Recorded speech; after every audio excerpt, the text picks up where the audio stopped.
मरियम बहुत हो गया तुम्हारा, अब मुंह से एक अल्फाज नहीं निकले। आप नहीं, अपनी देखिए, माँ को खामोश, देखिए, आप अपनी माँ को देखिए इस जगह खामोश, एक पर। मिनट। अम्मी जो बोल रही है बिल्कुल सही बोल रही है, लेकिन तुम्हारा लहजा क्या है अम्मी के साथ वो खुद देखो तुम, खुद देखो तुम किस तरह तुम बात कर रही हो। आप ख्वाजा साहब अपनी सामने माँ को गवाह देखिए, मौजूद है, वो भी कैसे अल्फाज यूज कर ख्वाजा रही साहब है। सामने है, वो देख रहे तुम्हारी हरकतों को, किस तरह तुम बात कर रही हो अम्मी से। नहीं, इस वो तरह अपने नहीं होता एक- यार, नहीं, कोर्ट नहीं, आए हुए हम। नहीं, अपने गम का इजहार कर रही है और अपने ख्वाजा साहब वो बात सही है इनकी, हाँ, उनका लेकिन इज़हार कर लेकिन रही है। आप बताएं, आप क्या कहना चाहती हैं? ख्वाजा साहब देखें, बहुत सारे आप लोग, किसी दबाव में नहीं आए। आप देखें, ये मौका है आखिरी, जो दिल की बात है कह डालो। ख्वाजा साहब इनके पास क्या गारंटी है कि ये दूसरी शादी करेंगे इनकी औलाद हो जाएगी, इनके पास क्या गारंटी है। ये तो अब जुआ है ना, लॉटरी है। मतलब आपने खुद ही कहा कि दूसरी इनकी में नहीं अम्मी होगी, चाहती हैं, बस वो इनकी आपने कहा कि बस दूसरी तुम्हारे नहीं दिल होगी। में तो अम्मी की खुटक रहती है कि अम्मी चाहती हैं, अम्मी चाहती हैं। अम्मी तो चाहेंगी ना। अम्मी यूं चाहती हैं कि अम्मी को खुशियां नहीं मिली, अम्मी को औलाद की खुशियां नहीं मिली अभी तक, अम्मी वो चाहती है खुशियां हासिल करना। अब ये नई कहानी आ गई है, वो कहते हैं जी मैं अफोर्ड नहीं कर सकता दो बीवियां। ख्वाजा साहब मेरी कजन है, मेरे मामू की बेटी है, मेरी बहुत अच्छी दोस्त है, और ये अगर इतना ही कह रहे हैं ना तो मैंने उसे भी राजी किया हुआ है। अगर Good. ये दूसरी शादी का इतना ज्यादा इनको शौक है। शौक है, कह सकते हैं कि शौक है, तो ठीक है। मेरी कजन है नताशा हमारे साथ आई हुई है, वो शादी करने को तैयार है।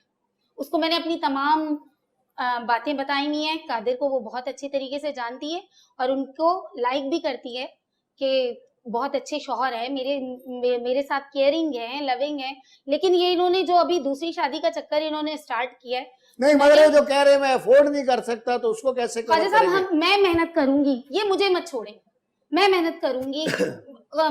नताशा मेहनत करेगी, ये तो काम अपना जॉब करते ही हैं और अच्छा है। लो भाई, ये तो जॉब बड़ी तो ऑफर आ अच्छी गई है, ख्वाजा है। साहब मुझे ये तो सब करे हैं ना। दोनों जॉब करेंगी जी, एक मिनट देखिए, कारोबार की नौयत एक जैसी नहीं रहती। नहीं, वो कह रही है हम दोनों जॉब जी, करेंगी। मेरी बात सुने, मेरे कारोबार जो आप डिस्कस कर रहा हूँ नौयत एक जैसी नहीं रहती, तो मैं दोनों को अफोर्ड नहीं कर सकता। तो वो तो खुद कमाएंगी। नहीं, मेरा खानदान इस तरह का नहीं है कि यानी खवातीन बाहर जाएं और कमाएं, तो हम इन चीजों का कायल नहीं है कि लड़की को घर से बाहर भेजें और वो कमाए जाके। सबसे पहले दूसरी बात कि जो आपने अम्मी से बात की और मैंने आपसे थोड़े ऊंचे वॉल्यूम में बात की, उसके लिए मैं माजरत चाहता हूँ। नहीं, कोई बात नहीं, वो देखें, हो जाता है। हमें मसले को हल करना है, उसको हल करना है, और इसी वजह से आपके पास छोटी-छोटी पेश हुए हम बातों को लोग। पकड़ना नहीं चाहते जी, और किसी तरह यही चाह रहे थे कि मतलब ठीक है, आपकी औलाद नहीं हो रही, औलाद होना लेना आपका राइट है, हक है, और दूसरी शादी भी कोई इस्लाम में मुमानियत नहीं है।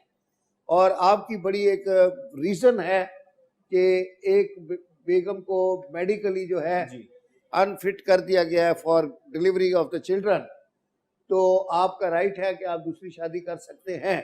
ख्वाजा साहब खुद देखें कि लेकिन अब ये कि जहां आप शादी करना चाहते हैं उनकी प्री कंडीशन ये है कि इनकी छुट्टी कर दी जाए। जी। तो हमारा जो इस वक्त है, जो अदालत का भी ख्याल है और इनके ख्याल के साथ मिल रहा है कि आप इनको भी रख लें और ऐसी जगह शादी कर लें जो लोग मान जाएं कि इस बीवी के होते हुए आपको रिश्ता मिल जाए।